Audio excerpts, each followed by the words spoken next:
예배의 자리에 우리를 부르신 주님의 그 음성을 듣고 순종함으로 이 자리에 나온 우리 성도님들 한 분 한 분을 주님의 이름으로 환영하고 축복합니다. 우리 오늘은 항복해야 얻을 수 있는 구원, 제목이 행복이라고 나오는데 행복이 아니라 항복해야 얻을 수 있는 구원이라는 제목으로 함께 말씀을 나눌게요. 제목을 함께 따라해 보겠습니다. 항복해야 얻을 수 있는 구원. 옆에 분들에게 이렇게 축복해 주셨으면 좋겠습니다. 항복해야 구원을 얻을 수 있습니다. 아멘. 우리 뭉치면 살고 흩어지면 죽는다라는 말이 있어요. 아무리 힘들고 어려워도 서로 뭉쳐서 힘을 합치면 살 수 있다는 뜻입니다. 또 반대로 힘들고 어렵다고 나 혼자만 살겠다고 흩어지면 어떻게 되느냐? 나도 죽고 남도 죽고 다 죽게 된다는 뜻이에요. 약 3년 전인 2020년 12월 31일 영국 아시죠? 해가 지지 않는 나라. 그 영국이 유럽 연합에서 탈퇴했어요. 유럽 연합은 유럽에 있는 27개의 나라가 연합해서 한 조직을 이루는데 경제의 규모가 미국과 맞먹습니다. 거의 그렇게 큰 조직이에요. 그런데 영국이 그 연합에서 탈퇴했어요.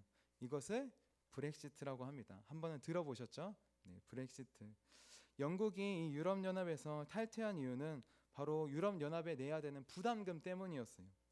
영국은 매년 약 18조 원의 예산을 부담금을 유럽연합에 내야 했습니다. 27개 나라가 27분의 1로 나눠서 내면 좋은데 영국은 약 11%, 10분의 1을 내는 거예요. 많은 돈을 내는 거예요.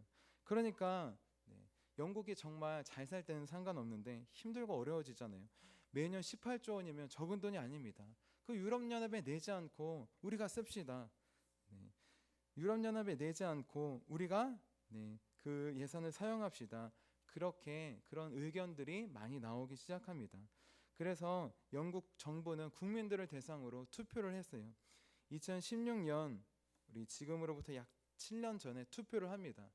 유럽연합에 남아 있을지 아니면 탈퇴할지. 근데 투표를 해서 51.8%로 과반수가 살짝 넘는 비율로 탈퇴하자라는 의견이 나와요.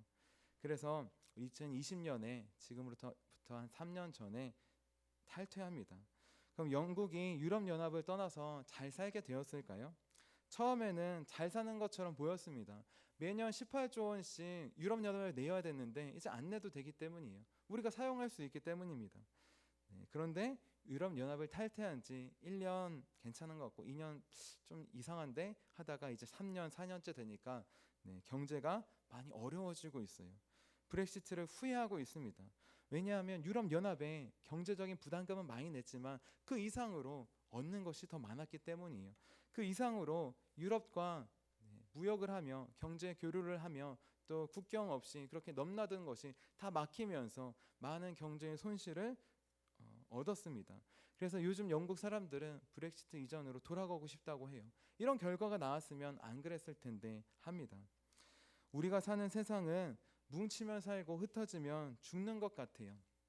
영국의 예만 보듯이 나 살자고 흩어졌어요. 근데 결과가 좋지 않습니다. 우리는 뭉치면 살고 흩어지면 죽는 것 같은 세상 속에서 살고 있어요. 그래서 아무도 혼자 살려고 하지 않습니다. 뭉치려고 해요. 우리나라도 점점 뭉치죠. 서울 수도권으로만 뭉치잖아요. 시골에는 없으니까 더 안 오려고 합니다.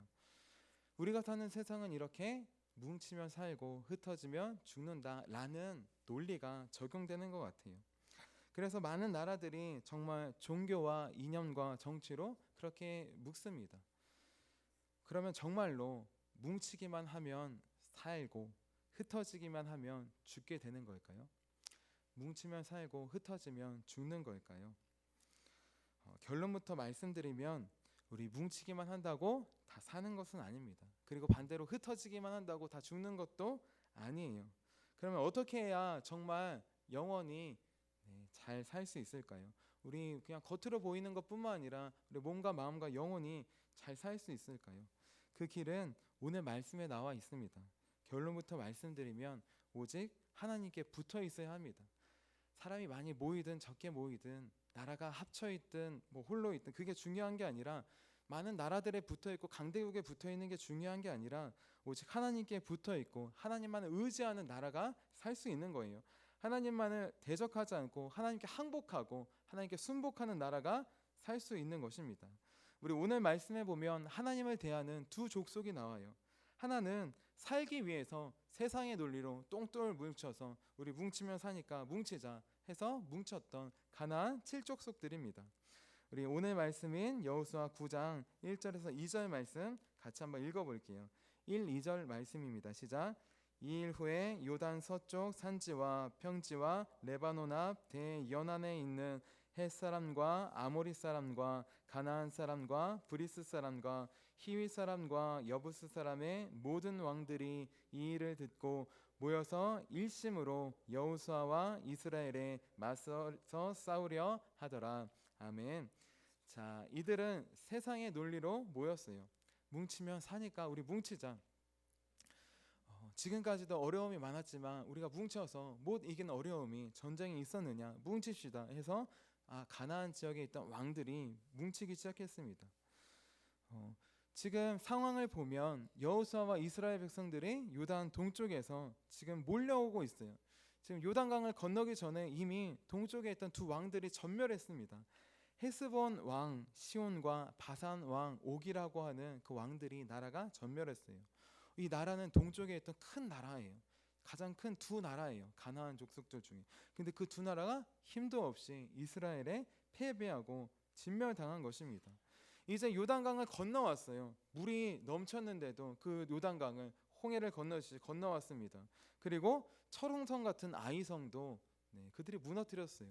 신기하게도 전쟁을 하지도 않고 성만 빙빙 돌았는데 무너졌습니다. 인간의 힘으로 한 게 아니라 그들이 섬기는 이스라엘의 하나님, 그분이 무너뜨렸다는 것을 이 가나안 족속들도 알고 있어요. 그리고 이들은 넘어와서 아이성까지 함락시킵니다. 처음에는 아이성이 이스라엘 백성들을 몇십 명 죽여서 승산이 있겠구나라고 했는데 결과를 보니까 여리고성처럼 그렇게 다 점령당하고 쑥대밭으로 무너진 거예요. 그때 이들은 살기 위해서 뭉쳤습니다. 지금까지는 각계개파라고 한 나라끼리만 싸웠지, 한 족속끼리만 싸웠지, 우리는 연합합시다. 힘을 똘똘 뭉치면 살 수 있습니다. 그런 마음으로 뭉쳤습니다. 힘을 합쳐서 이스라엘을 대적하기 위해서 뭉쳤어요. 힘을 합쳐서 하나님을 대적하기 위해서 뭉친 것입니다. 그런데 이스라엘이 쳐들어오려고 할 때 가나안에 있던 모든 나라와 왕들이 모여서 하나님을 대적하려고 했는데 오직 한 족속만 다른 태도를 취한 족속이 있었어요. 하나님께 대적하기를 포기하고 항복한 족속이 있었습니다. 그들은 누구일까요? 바로 오늘 말씀에 나오는 가나안 족속이었던 기브온 족속입니다. 지금까지는 하나님을 대하는 태도가 하나밖에 없었어요. 시온 또 바산 왕처럼 그냥 1대1로 싸우는 것입니다. 여리고 아이성처럼 그냥 연합하지 않고 1대1로 싸우는 것이에요. 그런데 다 졌어요. 모두 참패였습니다. 그래서 이제 가나안 왕들이 새로운 연합군을 형성합니다. 우리 혼자 싸우면 지니까 연합군을 형성합시다. 그래서 새로운 전쟁의 양상이 펼쳐졌어요. 연합군이 생겼습니다. 정말 모래와 같은 무수한 군인들이 모였어요. 이제 기브온 족속들은 선택할 수 있었습니다. 다음은 우리 차례인데 이제 저 아이성 9km밖에 안 되는 눈에 보이는 적이 있는데 이제 우리에게 다가오고 있는데 우리는 어떤 걸 선택해야 되느냐? 우리도 1대1로 싸울까? 그러면 질 것 같은데 그럼 가나안 7족속에 붙을까? 연합하면 이길 수 있을까? 지금 기브온 족속은 여러 가지 어려운 고민과 선택 중에 있습니다. 만약 여러분이 기브온 족속이라면 어떤 선택을 하시겠습니까? 여리고와 아이성 다 따로따로 싸웠지만 철옹성 같은 그 성들이 무너졌어요. 기브온 족속, 내가 기브온 주민이라면 저 같았으면 1대1로 싸우기는 힘들었을 거예요. 다 무너졌으니까 1대1이 힘들 것 같다. 그러면 어떤 선택을 할까요? 저 같았으면 이런 선택을 했을 거예요. 이제 가나안 7족속, 우리 옆에 있던 족속들이 모여서 힘을 합치고 대적한다고 하니까 우리도 당연히 저기에 들어갑시다. 그 유럽 연합에 있다가 나왔던, 자기만 살겠다고 나왔던 영국, 좋아 보이지만 나왔다가 좀 힘들어지는 것처럼 우리도 혼자만 살겠다고 나오면 혼자 싸우면 집니다. 안 들어가면 위험합니다. 당연히 들어가려고 했을 거예요. 모든 나라가. 그곳에 안 들어간다는 건 죽음을 의미했어요. 자, 그런데 이 사람들은 생각하는 사람들이었어요. 그냥 모읍시다 해서 모인 사람들과는 좀 달랐어요. 기브온 족속은 좀 토론을 하고 좀 상의를 하는 그런 나라 족속이었어요. 다른 나라는 그냥 왕들이 가자 하면 가고 하는데 이 나라는 왕에 대해서 잘 나오지 않습니다. 족속들이 주민들이 의견을 많이 냈어요. 네, 근데 문제가 생겼습니다. 한 사람이 이렇게 얘기한 거예요. 근데 가나안 7족속에 들어간다고 우리가 이길 수 있을까요? 지금 저 이스라엘 겉으로 보이는 군대가 문제가 아니라 저들을 돕는 하나님이라고 하는 신이 있는데, 여호와 하나님이라고 하는 신이 있는데, 그분은 홍해를 가르시고 요단강을 건너게 하시고 왕들을 물려치시고 여리고성을 무너뜨렸는데 우리가 연합한다고 살 수 있을까요? 라고 하는 의견이 나왔습니다. 술렁술렁하기 시작합니다. 그냥 가나안 7족속 들어가면 연합하면 쉽고 살 수 있을 것 같은데 다른 의견들이 나오는 거예요. 그리고 그때 한 사람이 또 이렇게 말합니다. 여러분, 라합을 보십시오. 여리고의 성의 기생이었던 라합을 기억하십시오. 그녀는 여호와 하나님에 대한 소문만 듣고도 믿었습니다. 그리고 그 믿음으로 그녀는 구원을 받았어요. 그녀의 가족들은 죽지 않고 구원을 받았어요. 모두 진멸하는 여리고 성 상황 속에서 그녀와 그녀의 가족은 구원을 받았습니다. 우리도 라합처럼 여호와 하나님을 이제 믿어야 합니다. 따라야 합니다. 다른 나라의 신들은 공격하면 다 죽이는데 저 신은 그렇지 않아요. 저 신은 그렇지 않고 자기를 믿으면 따르면 살려주는 좋은 신입니다. 우리는 저분을 믿어야 합니다. 저 여호와 하나님은 우리를 구원하실 수 있는 분이에요. 저 가나안 7족속이 아니라 저 가나안 7족속은 우리도 연합국이지만 언제 이해 상황이 틀리면 우리를 공격하고 죽일 수 있는 그런 나라인데 여호와 하나님은 그러지 않으십니다. 네, 이러한 의견들이 나오기 시작합니다. 이렇게 기브온 족속 안에서는 어느새 라합처럼 여호와 하나님을 믿어야 한다, 따라야 한다는 그런 믿음이 퍼졌어요. 그래서 홀로 대적해야 합니다 라고 하는 의견도 아니라, 가나안 7족속과 연합해야 합니다 라는 의견도 아니라, 이제 항복합시다, 대적하지 않고 항복합시다, 네, 포기합시다, 그분을 믿고 그분께 따릅시다 라고 하는 라합과 같은 길을 선택하고 그 길을 따라가는 그런 의견들이 나라에 모였습니다. 그런데 어려운 문제가 생겼어요. 라합은 이스라엘 백성들을 도와줬어요. 정탐꾼을 도와줬어요. 네, 그 결과로 그의 가족이 살았습니다. 그런데 자기들은 좀 도와줄 수 없어요. 지금 싸워야 되는 상황입니다. 그리고 중요한 것, 여호와 하나님께서 가나안 족속들을 진멸하라고 하신 말씀을 이들도 들었어요. 언약도 맺지 말고 혼인도 하지 말고 진멸해라 라고 하는 말씀을 들었습니다. 우리는 지금 진멸받아야 할 대상인 거예요. 언약을 맺고 싶은데 언약을 맺을 수도 없어요. 그렇다고 혼인을 해서 왕들끼리 혼인을 해서 평화를 유지할 수도 없습니다. 그래서 어떻게 했을까요? 우리 기브온 족속들은 살기 위해서 꾀를 내었습니다. 살기 위해서 이스라엘 백성들을 속이려고 했습니다. 사신들을 보내서 평화 조약을 맺으려고 합니다. 낡은 신과 낡은 옷을 입히고 헤어진 전대와 찢어진 포도주 부대를 나귀에 싣습니다. 또 마르고 곰팡이 난 떡을 준비해서 이스라엘 백성들에게 보냅니다. 한번 생각해 보세요. 상상해 보세요. 연기를 하는 거예요. 우리가 가끔 드라마나 영화에 보면 사람들이 막 피투성이가 되거나 아니면은 정말 오래 헤어진 옷을 입고 정말 얼굴에 정말 갖은 고생을 하고 하는 것들 다 분장인 거 아시잖아요. 이 분들이 분장을 잘했나 봐요. 그래서 분장을 해서 정말 오래 한 달 이상 걸린 것처럼 그렇게 분장을 하고 정말 잘 연기를 하고 잘 말할 수 있는 사람들을 뽑아서 보냈던 것이에요. 이들이 이렇게 한 이유, 이렇게까지 한 이유 무엇이냐? 그 이유는 오직 하나밖에 없어요. 그 이유는 이스라엘과 평화 조약을 맺어서 자신들이 살 수 있는 길을 열기 위해서였습니다. 우리 오늘 말씀인 여호수아 9장 6절 말씀 같이 한번 읽어볼게요. 6절입니다. 시작. 그들이 길갈 진영으로 가서 여호수아에게 이르러 그와 이스라엘 사람들에게 이르되 우리는 먼 나라에서 왔나이다. 이제 우리와 조약을 맺읍시다 하니, 속이고 또 꾀를 내고 낡게 하고 분장을 하고 여러 가지 연기를 하고 등등 했지만 그 이유는 무엇이냐? 6절 마지막에 나오는 것처럼 이제 우리와 조약을 맺읍시다. 우리와 평화 조약을 맺읍시다. 우리를 살려주세요 라고 하는 조약이 이들의 핵심입니다. 여호수아가 순순히 조약을 맺어주면 좋겠지만 이들은 쉽게 맺어주지 않았어요.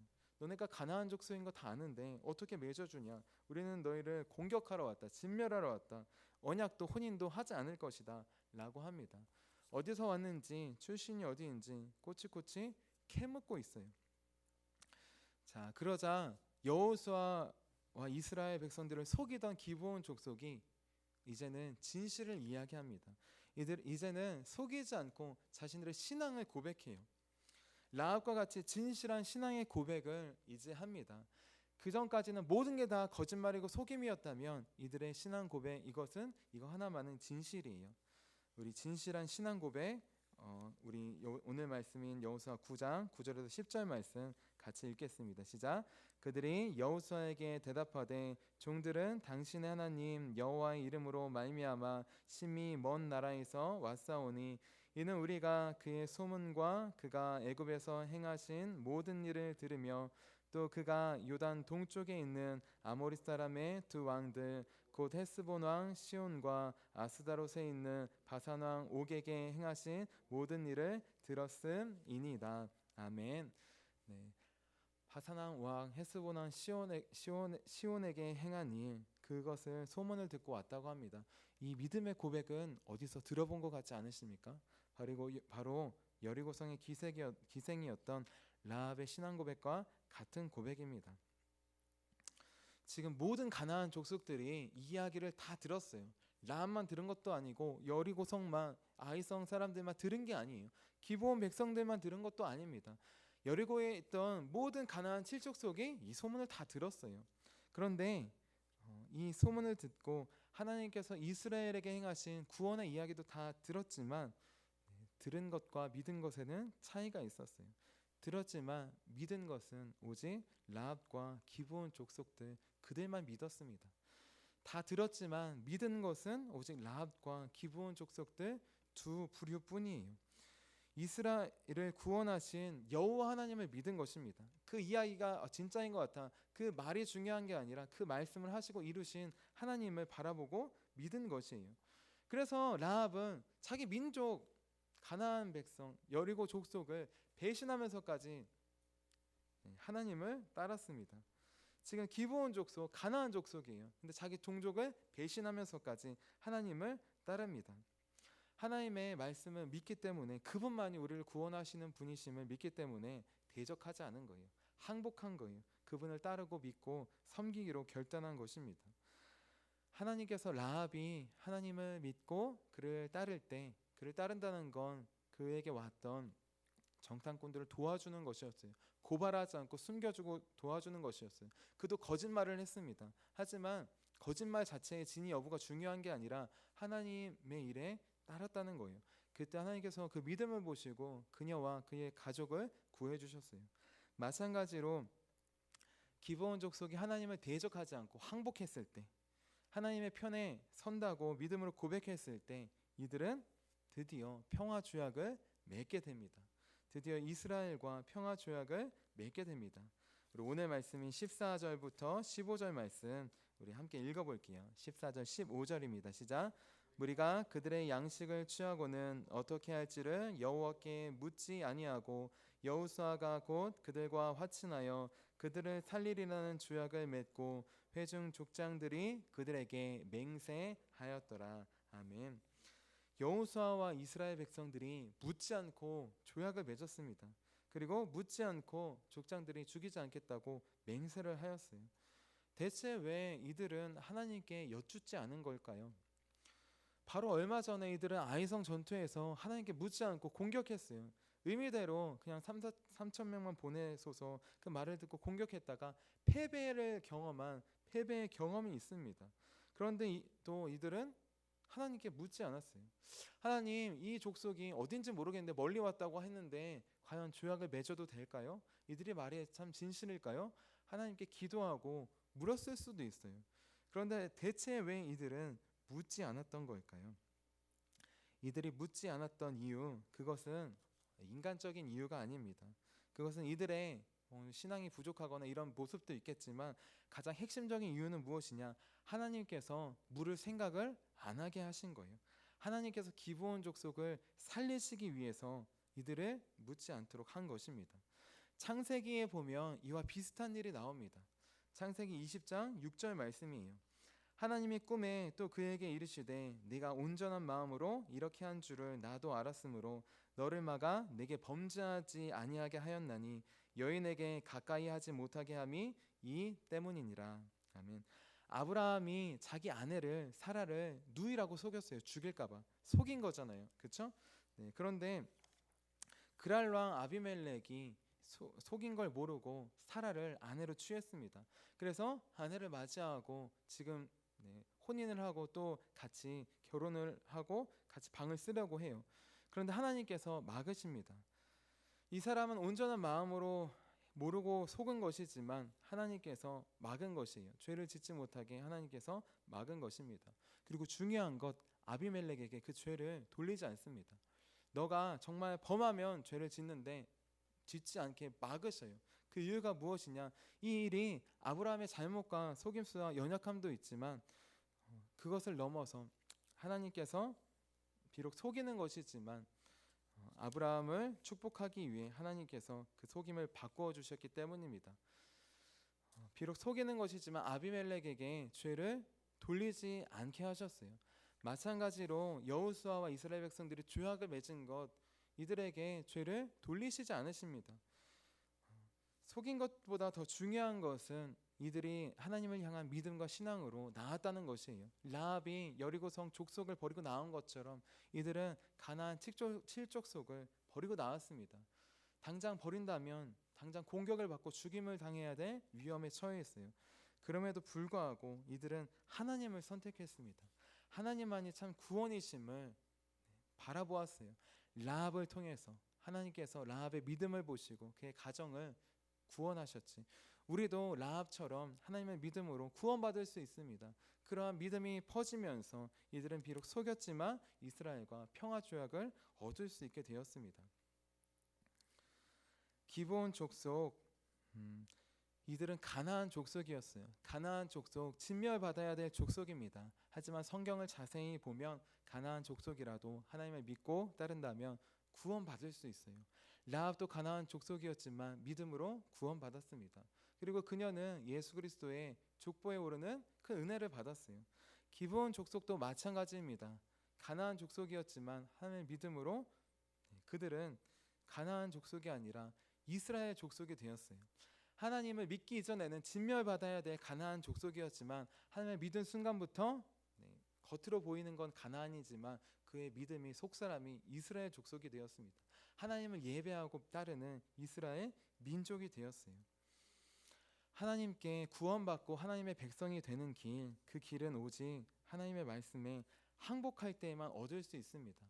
우리가 하나님의 말씀에 대적하고 따르지 않는 것, 불순종한 것, 아무리 겉으로 이스라엘 백성 하나님의 자녀라고 해도 불순종한다면 우리는 자녀가 될 수 없어요. 반대로 진멸받아야 될 것 같은 가나안 족속이라고 하지만 하나님의 말씀에 순종하고 항복하고 온전히 따를 때 그들은 구원받는 하나님의 자녀가 되는 것입니다. 나는 지금 하나님의 말씀에 불순종함으로 대적하고 있습니까? 아니면 내 뜻과 힘과 생각을 내려놓고 그분의 말씀에 항복하고 있습니까? 가나안 칠족속처럼 우리 지혜와 능력과 힘으로 여러 가지로 아무리 연합한다고 해도 하나님께 대적하면 불순종하면 그 결과는 죽음으로 갈 뿐입니다. 반대로 우리가 하나님의 말씀에 순종하고 순복하고 항복한다면 그분의 말씀을 따른다면 우리는 구원의 길로 갈 수 있습니다. 우리는 진멸받아야 될 당연한 우리도 사람들이었지만 예수 그리스도를 믿고 따를 때 구원의 길로 갔던 것과 마찬가지예요. 왜냐하면 참 이스라엘 백성들은 태어난 유대인이 중요한 게 아니라 예수 그리스도를 믿음으로 하나님을 믿음으로 그 믿음의 순종함으로 가는 항복함으로 하나님을 따르는 자녀들, 그들이 바로 온전한 이스라엘 백성이기 때문입니다. 지금 세계가 많은 어려운 가운데 있습니다. 많은 나라들이 정치와 이념과 경제로 서로 뭉치기도 하고 흩어지기도 하고 서로 대적하고 공격하기도 해요. 이런 상태에서 우리도 많은 동맹국이 있고 여러 가지 나라들이 있지만 우리가 제일 의지해야 될 분, 붙잡아야 될 분, 그분은 바로 하나님이십니다. 우리가 따라가야 될 말씀은 강대국과 또 힘 있는 사람의 말이 아니라 하나님의 말씀을 따라가는 것이에요. 그때 우리나라는, 우리 온 열방은 구원의 길로 갈 수 있습니다. 나는 지금 하나님을 대적하기 위해 모여드는 가나안 7족 속에 포함되려고 하고 있습니까? 아니면 힘들고 어려워도 그곳을 떠나 하나님의 말씀에 순종함으로, 순복함으로 하나님께 나아가는 기브온 족속의 삶을 살아가고 있습니까? 저와 우리 여러분 모두는 오직 하나님의 말씀에 순종함으로 매일매일 구원의 길로 걸어가는 저 여러분이 되시기를 주님의 이름으로 축원합니다. 자, 기도하도록 하겠습니다. 살아계신 주님, 우리는 세상의 논리처럼 뭉치기 원합니다. 특별히 힘 있는 자들에게 뭉쳐서 그들을 의지하면서 그들로 인해 보호와 안위를 받으려고 합니다. 하지만 구원의 길은, 생명의 길은, 참된 길과 진리의 길은 오직 주님밖에 없음을 고백합니다. 주님만이 우리 나라와 민족과 또 우리의 가정과 교회와 우리의 몸과 마음과 영혼을 영원히 능히 지키실 수 있는, 구원하실 수 있는 분임을 오늘 말씀을 통해 고백합니다. 이제 가나안 족속들에게 다가가서 그들에게 안위를 얻으려는 마음을 내려놓고 힘들고 어렵지만 기브온 족속들처럼 주님 전에 나아갈 수 있도록 도와주시옵소서. 주님을 대적하는 삶을 내려놓고 주님께 항복하는 삶으로 나아갈 수 있도록 도와주시옵소서. 주님의 자녀라고 하지만 말씀에 순종하지 않고 불순종할 때가 많이 있었음을 고백합니다. 이 시간 회개하오니 참 이스라엘 백성과 참 하나님의 자녀 다시 회복시켜 주셔서 주님의 말씀에 항복하고 순종하는 참 주님을 따르는 하나님의 백성 될 수 있도록 도와주시옵소서. 우리를 구원의 길로 인도하시는 살아계신 예수님의 이름으로 기도합니다. 아멘.